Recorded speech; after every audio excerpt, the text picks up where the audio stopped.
Harga cabai di pasar tradisional Wameo, Kota Bau-Bau, Sulawesi Tenggara alami kenaikan signifikan.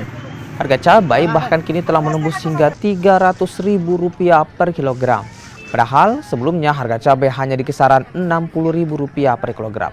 Kenaikan harga cabai dipicu minimnya stok akibat gagal panen terdampak musim kemarau. Yang lain nih lombok keriting, lombok kristal. Kalau masih murahnya baru-baru ini kan penjualnya paling 30 per kilo, 20, 25, sekarang pengambilannya.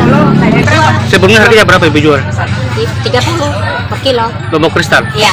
Sekarang 100? Sekarang 120 per kilo. Kalau lombok padi? Parinya sekarang per liter.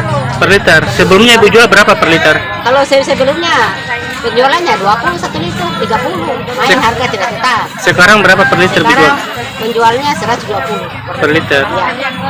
Berarti kalau ibu perjual 1 kilo berarti sekitar 300-an bu ya? Ya,